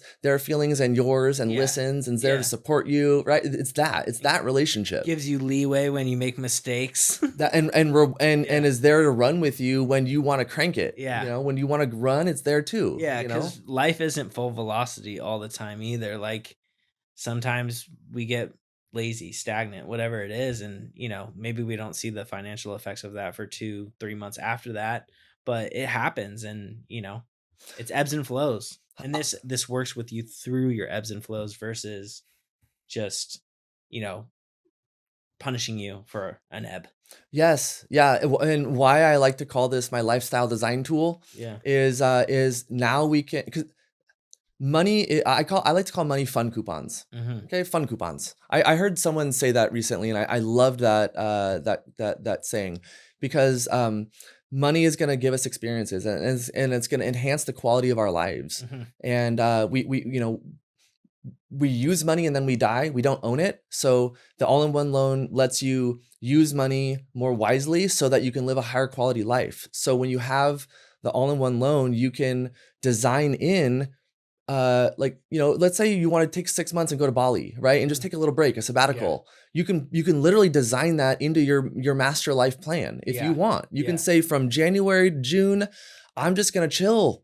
Right? I earned it. I did all this great work. I have this much room in my line of credit. I've planned for it. I want to do it. Mm-hmm. And like, there's no other way for somebody to have that kind of freedom in their life if you have a 30-year fix, unless you just have a lot of extra disposable income. Yeah. But even then it's like, it's still an inefficient use of your money. Yeah. So that's why I like this. It gives us more flexibility to live a life that we actually want to live. Yeah. We get more choices in life because we have more of our money back. We have access to more money. Yeah. I mean, it seems my question is, why don't more people have this or know about this? Well, okay. Yeah. I also want to go. Everyone has a 30-year mortgage, right? And not everyone talks about their mortgage, but you assume almost everyone has a 30-year mortgage. Is this like, I know it's been around for 20 years. Is this just like just becoming something that's more mainstream now? Because this is the first, I'm hearing of it, and I don't really do a lot of research on mortgages I and don't things blame like you. You have anything else you'd rather be that. doing? Yeah. So I'm just like wondering, like, why don't more people at least know that this exists, Yeah, good whether question. they have it or not? So it's a problem of access. Okay. That's all it is. So uh, for someone like me to offer the all-in-one loan, Mhm. I have to be you have to go through a separate certification process to do it, Okay. and then you have to already be with an approved broker Mhm. who the lender who offers the all-in-one loan is allowing to offer it. So I got lucky. Honestly, I got lucky that I was able to offer it because the broker that I work under has a partnership with the lender. Yeah. So and I have a partnership with like over 100 lenders. So there's only one lender that offers the all-in-one loan. So that's reason number one. Who are they? Can we shout them out? Oh yeah, it's CMG Financial. So Okay. they're the largest private lender in the United States. Okay. I believe they formed in the 90s. Okay. And they're a fantastic lender. I love them. Yeah. And I've used them a lot for regular loans too, FHA, conventional, all of that. Mhm. And then I just saw the all-in-one loan, on their menu Mhm. as options, and that's what led me down more. But yeah, so so rule or the problem number one is just access to the product. You can Okay. only get it from a certain amount of people, and it's not advertised on TV. So this has been a word of mouth product exclusively for 20 years. Okay. Social media is new. And so I wanted to use it to try and get the word out a little bit more Yeah. now, because this is like the most niche real estate home loan to ever exist. Uh-huh. Like of all the home loans out there, this one just stands on its own. It's just so different that so problem one is access and scarcity. Problem two is everyone has ADHD today. And so to get them to sit down and understand how the home loan functions Mhm. is already a task, Yeah. because we're competing against everyone's life. Yeah. What's going Yeah. on in their life right now? They're going to work, their families, they're going out, birthdays, all this stuff. Do they want to sit down and learn about a mortgage loan, right? No. So Yeah. even if they see a video on YouTube about it, they may not have actually engaged or paid attention, Yeah. right? So two is the way it's being taught. Uh-huh. I think that and this is no fault of anyone. It's just there's no one who's talking about it in the way that I'm choosing to talk about it. Sure. So it's just I'm just trying to repackage this amazing home loan for people that are our age and younger. That's all, because this product has only been marketed really to investors, right? Okay. Who care about their interest costs, Oh, right? absolutely. That they care about their numbers, right? And me, I just wanted to use this product to just help everyday people live better lives, Mhm. right? It's just smart. It's just smarter financing. Anyone can use it if you qualify. Right. Do Um, you think banks are like big banks that are making so much money off 30-year fixed mortgages and 15-year mortgages? Do you think they're like actively silencing this, or like they're just not advertising it, as they don't no, care? They don't care. no, and I know why. Yeah.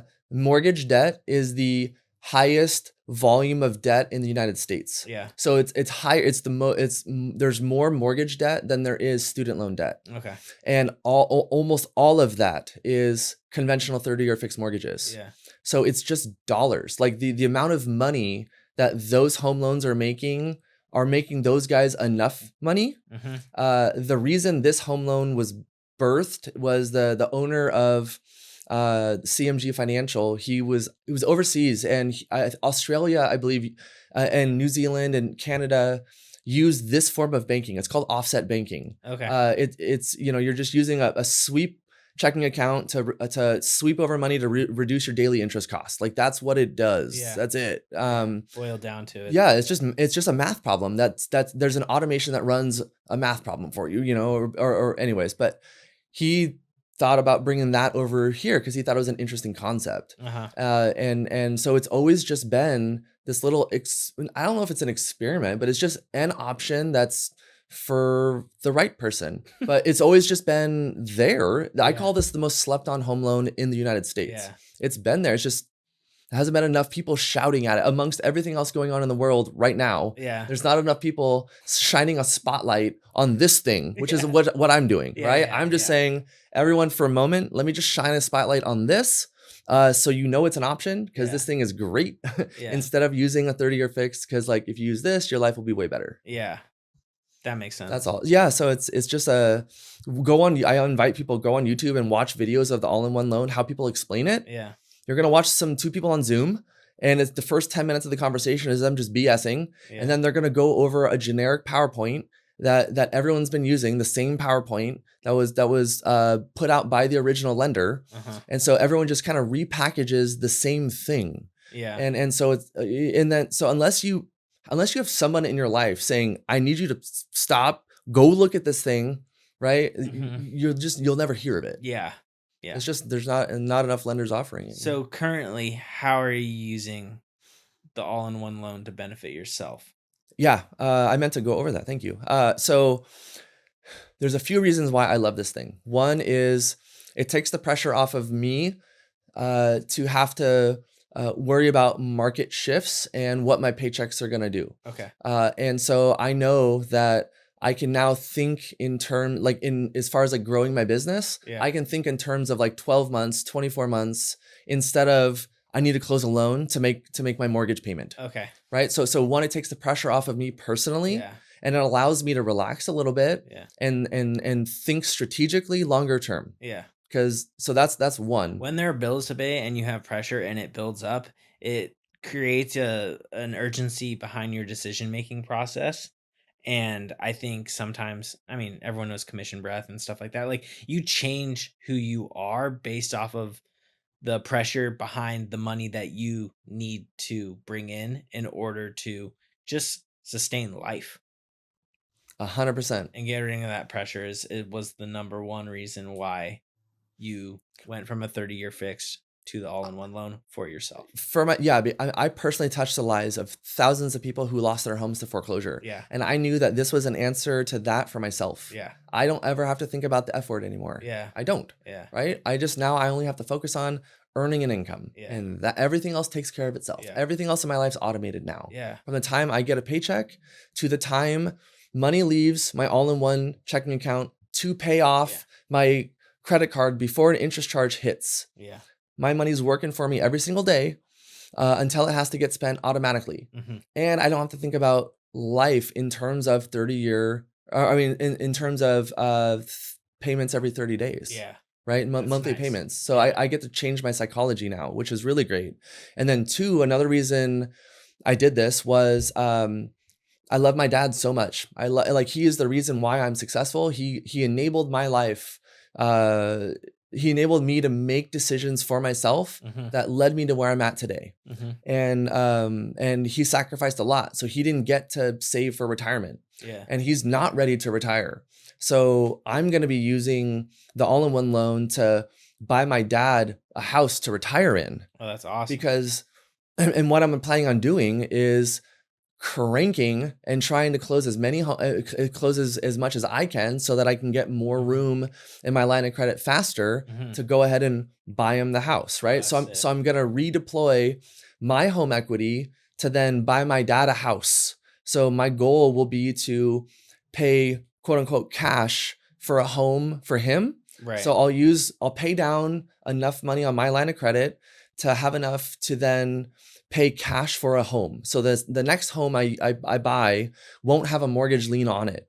It'll be owned free and clear because the mortgage lien is on my home. My primary, not the one I just bought. Right. So the money came from that house. So my plan will be to get him a house and then let him live out the rest of his days there without having to worry, because where he's at now ain't gonna work forever. Is it next door? Are you gonna right? That would be dope. That would actually no. I love my dad, but no, I don't love him next door. Yeah. The rest of his life. Love him. Yeah. Give me a couple blocks. So that's one thing, and then so that's longer term. But then also when I bought my home, I bought it. It was a flip when I bought it, and so I didn't love all of the finishes that they did, the house was affordable for me when I bought it. And I always wanted to be able to upgrade it.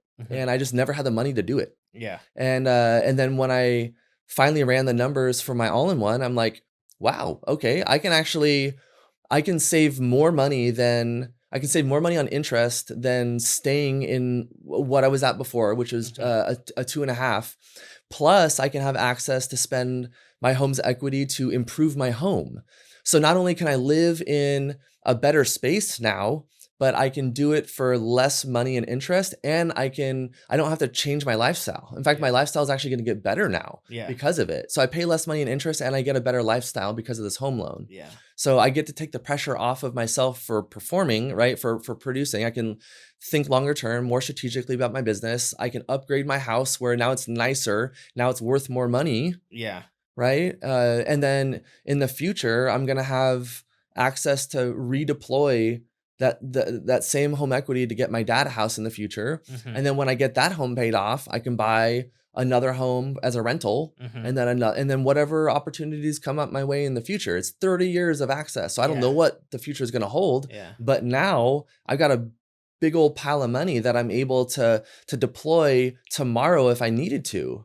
And so opportunity costs, like when things come up, like how nice would it be if an opportunity came your way and you just needed 50 grand? Yeah. Right. Yeah. And if that deal went bad, well, I've got between now and the end of my 30-year term to pay off that 50 grand. Not 30 days. Right. Not 30. Right. And my interest costs on it aren't going to be that much. So it's like, okay, well, I screwed up, but like I had way longer to correct, before any damage was really done. Yeah. I think it's almost baffling that you can access the equity of your home to invest in a construction project to increase the equity of your home. Yeah. Isn't that pretty crazy? I love that. I love that there's options to do that. So the all-in-one loan will give you on-demand access to your home's equity to use for whatever you want. You can improve your home, whatever you want to do. It's just your money, unrestricted. And then there's also other home loans too that will give you access to your home's equity to update your house if you want to. So if you don't qualify for the all-in-one loan yet, my next course of action would be looking at just a standard HELOC for you, and then building a plan to get you qualified for the all-in-one loan. Okay. So that's always like the benchmark loan for me. Yeah. That's where I think everyone should be. And then if you're not there and you have an immediate need for money, well, we can still solve that problem. Yeah. Right. So if you still want to update your home and have a nicer place to live, then we can look at a HELOC, which HELOCs are so easy to do now. I've got one. This is cool. I have one that everything's done through AI, and your income is validated through a service called Plaid, which is a super safe and secure way to take a snapshot of your bank statements. And this could be a business owner, it could be wage earner, whatever. And it allows you to get a HELOC approval in a day. So like you can call me and I've had HELOCs approved and signing their closing docs in one day before. Title, income, everything. It's like so fast. So you can get access to your home's equity through a HELOC. And so that's one way you can put your equity to work to, fund some renovations. Yeah. And then the other way would be renovation loans. So renovation loans are it's another flavor of ice cream of the 30-year fixed. And the flavor of that ice cream allows you to, let's say you wanted to do a cash out refinance and you wanted to take that money out of your home and you wanted to fix it up. Conventional mortgages are going to limit how much money you can borrow against your home for that cash out that you want. So they're going to limit you to 80% of your home's value. Okay. It's just, that's their security. They want 20% for security. Okay. So if that 80% available cash is if that initial amount of money is not enough, then the renovation loan can fill in the gap by giving you access to more of your home's equity as long as you're using it to just fix up the house. So they'll say, hey, we'll lend you up to maybe 90% of your home's value, but the trade-off is that you homeowner, you don't get any of that money it's all gonna have to go to your contractor Okay. for the labor and materials Okay. for the renovations that you want to Yeah, do. yeah. But why I love this is I just use this to help one of my clients renovate their house, right? Mhm. Because she called me. She's like, I want a mortgage. I want a cash out mortgage to uh, redo my kitchens, Yeah. right? My kitchen and beautify the exterior of my home. Yeah. And we got an appraisal done, and her appraisal came in a little bit lower than what we thought. And so remember, lenders will restrict you to just whatever 80% of your home's value is on that appraisal. Uh-huh. Whatever that value is times 80%, that's as much as you can borrow on Okay. on a first lien conventional cash out, unless you're a VA loan, but whatever. So that amount was too low for her. Uh-huh. So then we saw the renovation option was, well, now that extra 10% we needed gave us the money that we needed to do the work that she wanted to do. Nice. So it was just leveraging a different Yeah. product to get her that access to her home's equity Yeah. so that she can then do the renovation she wants. And then that's going to upgrade the value of her home, which is great. And then that'll in the future set her up for a refinance because now her equity is higher. So that means her mortgage will be more favorable. Mortgage terms are more Right. favorable the more Right. equity you have. Right. Yeah. I Mm-hmm. mean, I think if you're a smart person and you want to invest in yourself, you're your own biggest asset. Outside of that, like your biggest financial asset oftentimes is your home. So you should be investing in that and finding Always. ways to. Smart And it ways doesn't to. always have to be cash that you have to leverage yourself. There's several ways Mm-hmm. that, just speaking with you, I understand. And then I mean there's so many ways to do it. Yeah. All I do is I look at how someone is structured on paper, Uh-huh. and then I say, based on how you are on paper, this is the cheapest and best form of financing you can get. Yeah. And then if you're close to qualifying for something better, I'm going to say, if you can make these changes in your life and we can just, make a plan around this or that, Yeah. then you can get to this better loan, which will make your life look, like this, Yeah. way better, right?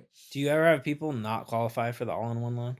Absolutely. Yeah, you need a minimum 700 credit score Okay. to do it. You're gonna need taxable income Okay. to do it. So if you're a business owner and you write everything off and your tax returns don't show anything and there's no other forms of taxable income, that's gonna be tougher for you to qualify for. For sure. Yeah. So this is not right for everybody. Right. It's perfect for people who are I would say like settled in their careers or they're a little bit more established in their careers. So Okay. you're a W-2, Yeah. right? But you're like maybe you're C-suite or maybe you're in Director. tech, Yeah. or engineer, Yeah. something like that, where you've got a strong six-figure income. In California, in Southern California, like you're gonna need a six-figure income, to do pretty much anything. Yeah.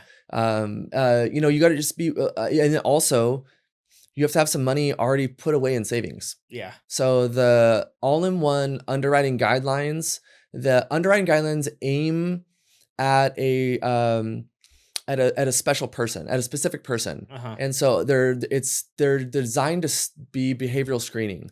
So the all-in-one underwriting is screening for people that are more diligent with money. Yeah. So the more that you respect money, the higher chances are you're going to qualify for the all-in-one loan. That's the best way I'll put it. Yeah. Because the less people respect money, the more debt they continue to accumulate. Yeah. Which then eats away at their chances of being able to qualify for this. For sure.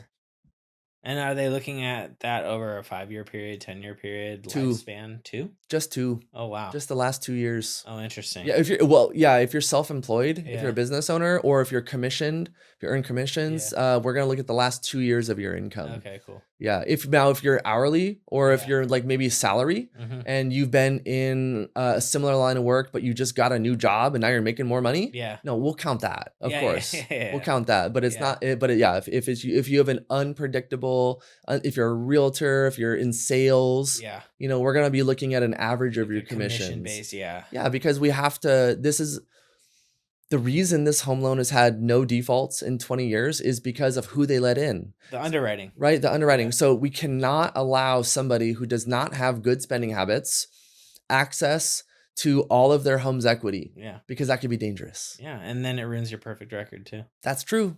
That's true. And I like to be able to say we've never had a foreclosure. I don't want to say we had one because of some guy that messed up and, maybe didn't, Somewhat. yeah, I know, because of somebody who was not respectful Yeah, of yeah. money.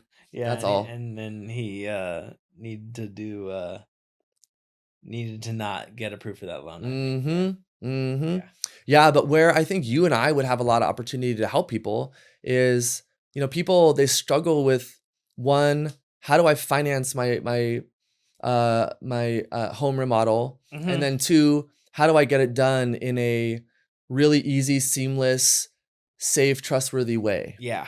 Right? So that's also one of the reasons why I hired you to do my remodel on Yeah. my home Yes. is, we've only known each other like a few months now, like full disclosure. But as I've gotten to know you, dude, we've become incredible friends because we both love how we see the world, and we both have a mindset of wanting to help people. Like, it's Mhm. every decision we make. And I've noticed for you, it's always like, how does it benefit someone else? Not how Yeah. does it benefit me? And like, Absolutely. that's the way that every business owner should be running their business. Like, Yeah. that's the framework, right? Mhm. What's best for the customer. Yeah. And so I wanted to, I'm using my all-in-one loan to renovate my house and do a Mhm. complete home remodel now, because Mhm. I wanted to invest in my home. And I also wanted to see how you operate, right? Right. Because I've referred you to my clients, uh, and they've all loved you. But I also want to speak from personal experience, because I find so much value in referring amazing people, Yeah. right? And so and then we'll also know how each other works. So I would be able to very easily look at somebody and say, based on where you're at on paper, here's your options, Mhm. and here's how much money I can get you to make your dream home, right? And here's what it'll cost, and who knows, maybe we can do a complete financial makeover and give you an even better mortgage that can save you more money and give you that remodel you always wanted, Yeah. right? And then you get to come in and just make it so easy for people to figure out what they're going to do within budget, Mhm. and have the certainty that it's going to get done the right way with quality work, Mhm. and that when problems show up, it's there, right? Yeah. You're there to make sure it gets fixed, Yeah. and um I think you self-performing too is like helps our businesses, our partnership assimilate more effectively because you see not only on a day-to-day basis, like you said earlier this morning, your house is under construction and torn apart. It's like, yeah, yeah, you get to see how the sausage is made, whether you yep, like it or not at this point. yeah, So I think it's good for you to see the nuances of how this works and how I operate. And I, although we are partners, I'm still trying to treat you like a client because for that's what sure, you are to me, right? for Like sure, you're spending money with my business in order to increase the value of your home and get the dream home you've wanted, or at least yeah, the yeah, yeah, the aesthetic appeal of the home. So I think it's a great way. Like the fact that you did the loan, self-performed the construction, like now we can show people, we can speak to every aspect of why this works. And of course we're gonna, document the whole thing. yeah. I've lived in the mortgage industry Yeah. every day for 20 years, Yeah. so I know loans, I Yeah. know mortgages. I try to keep my ego in check, but I understand and know mortgages better than most of my peers, just because I have the time advantage. Yeah. And I've done a lot of different jobs in this You're industry. saying peers like as in people who also Yeah, do yeah, other like loan other originators, brokers. just Yeah. people that Yeah. I work Yeah. with, Yeah. right? So I'm practicing what I preach now, right? Yeah. I'm Yeah. using the last 20 years Yeah. of everything I've learned Yeah. to leverage the smartest home loan to ever exist, Mm-hmm. to then give me my dream home, Mm-hmm. right? And then I can teach people how to use it to design the life that they want, because and I can also say I'm doing it right along with you, Yeah. Yeah. right? Like Yeah. like I'm in this too, right? Yeah. I've also already jumped in the pool. Yeah. And so I wanted to also give people more credibility around the product, maybe. For like sure. like if the dude who's been working in the industry for 20 years replaced his 2.5 for this and loves it so much, I should probably listen, Yeah. was my goal Yeah. with Yeah. it, right? That was, Yeah. yeah, I That figured makes that would total help. I sense. figured that would help. The self-performing thing is the best part of it. You know what I Hmm. mean? I think I feel like this is the launch pad for something great for your business. Mhm. I truly believe that. I think just getting the awareness out there, showing it, self-performing, doing all those things, like, this is something you've never done before, obviously. Mhm. So, you're taking a chance on, I mean, but what's the risk? You get the all-in-one loan and no one else gets it, you know what I mean? Like, Right? that's really it. Your Well, risk is putting yourself in a better financial situation and still going on with your business. but also I did like, I originated, I think maybe about a dozen or so Yeah. all-in-one loans before I put it on my home. Yeah. But also I have a inside, I mean, I can call the lender, the people that invented the Yeah. product, and I can get access to so much information on this product. So I got to really look under the hood, so Yeah. to speak, quite a bit Yeah.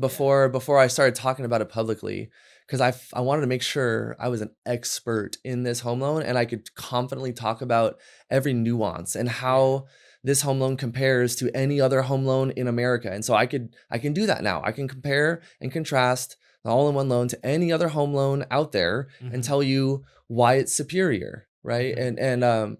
And but I wanted to make sure I was there before I went out to the world Yeah. and said, "Hey everyone, now like come Look on, at this right?" experiment. Yeah, exactly, Yeah. right? Yeah. So now and there's and I'm not gonna call anyone out on the podcast because I don't want to talk about their personal financial information, but I've done some refinances into the all-in-one loan for some pretty substantial figures in the mortgage industry. So think like high-level executives at name brand mortgage and real estate companies that Okay. you know of, Yeah. and I've done the all-in-one for them. So they also know the industry, so they would have also done their research too, right? Yeah. They're not going to jump into anything that's risky. Yeah. But and so the reason they understood it so quickly is because they live in the industry, Yeah. right? And so they understand all the like fear, the fears that are not rooted in reality. Yeah. All of those don't even cross their mind, right? Yeah, no, definitely. And I think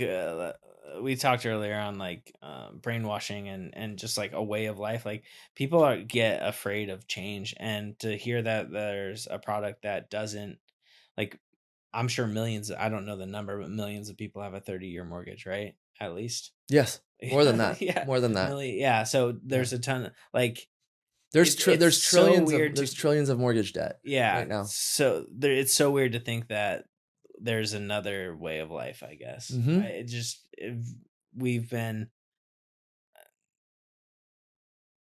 Conditioned. yeah, we've yeah, that's the best word for it. We've been conditioned to think like you're born, you're raised by your family, you go to school, you go to college, you get a mortgage. And it's like this is kind of breaking that barrier. Yeah, it's Uh, because our parents we don't need to buy homes like our parents no, did yeah. anymore, and that's Yeah. why everyone sees it that way. It's because they see life through the way that their parents raised them. Mhm. And the 30-year fix started getting popular in the 50s and Mhm. 60s. That's when our parents were coming up. So of course that's how they're going to think of it, Yeah. right? And it's not until more people start talking about this Yeah. as an option instead of a 30-year fix Yeah. that maybe other lenders might open up this product. I don't know, but for right now, there's only one. So while there's only one, I just have to try and make as much noise as I can to so that. And then I'm going to be teaching other loan officers this product and how to use it as part of their branding and how to grow their businesses too. Because wouldn't it be nice to have this as an option? But the problem is most loan officers can't get access to it Yeah. unless I give them access to it uh, because of how I'm structured. Okay. So the lender, another reason why people can't get it is not every loan officer can go out and sign up and just offer it. Okay. They're not taking on new brokers right now. So Oh, there's only two ways. One is you have to work for a broker that does offer it or that's already grandfathered in, which I am, or you have to go work directly for the lender it's themselves. okay. And then, but you're then captive to just what they offer only, and Uh-huh. you don't get the benefit of being a broker, which is like being able to use other lenders as Yeah, well, yeah, yeah. like I do. So I get my cake and I get to eat it too. I get access to the all-in-one loan and all of CMG's offerings plus 100 other lenders and all of the options on their menus. Yeah. That's, yeah, I mean, that's It's almost like an exclusive product right now. It is. It's the most exclusive home loan in America. Yeah. There's nothing more Who's exclusive your than this thing. ideal client? I would say your Gen Z start like you're maybe like late 20s, you're just starting your career and you're thinking about buying your first home. So if you're thinking about buying your first home or your next home and you are planning on putting at least 10% down, that is who I want to look at for this. Okay. So if you're and you have at least a 700 credit score, I would say I want to at least look at you for it because there could be a chance that you will qualify for this. Okay. But if you've got good income and you've got controlled spending, that's really it. If you're boring on paper, like if you're earning income but you're not spending a ton of money every month and you're doing the right things and you're just chill, that's who I want. I want boring people. Yeah. I don't want the people that are going to Vegas every weekend and putting 30 on black, I want the people that care and respect for money. That's it. If you just care about money, you respect it, you should be rewarded. Yeah, exactly. Be rewarded for making smart financial decisions. The all-in-one just automates everything for you, and automations make life better for everyone because they're way more efficient than doing things manually. That's all this is doing. It's like going from, I don't know, like an old smoke detector to like an automated fire suppression system that can immediately put out a fire the moment it catches smoke. It's like the 30-year fixed and the checking account is the old fire alarm that's going to scream. And then you have to run in there and like put out the fire yourself, right? Or the all-in-one is going to leverage automations and technology to the moment it catches smoke, it's automatically going to turn on that fire extinguisher and put out the fire for you. So it's putting out your interest costs in real time for you so that you don't have to. Yeah, and give you breathing room too. And give you and because you're more Change efficient. Your perception. Yeah, because then those increased efficiencies give you a higher quality of life and more options with your money now because less of it's going to interest. It all comes down to interest. Well, I think I finally fully understand it. Hell yeah. We did it. We did it. Nailed it. I love it. Yeah. Now how can I do that in 2 minutes? Yeah, I know. With people. That's fucking impossible. So what I'm doing now is I'm recording like a mini course for homeowners to go through. Yeah. And then when they're ready to like go deep on the all-in-one, they can have like some pre-recorded videos of me just kind of breaking things down chunk by chunk. You got to have people willing to sit down and listen for an hour. Yeah. Oh, who's my ideal client? Attention spans. Yeah. If you got an attention span, I want you. Yeah. Well, and fiscally responsible. Yeah, that too. I think I got to call it pretty soon here. Yeah. No, this is all good. You want to touch on anything else? This was awesome. I'm excited for us to partner together to help homeowners make it super easy to upgrade not only their home financing, but also upgrade their home at the exact same time.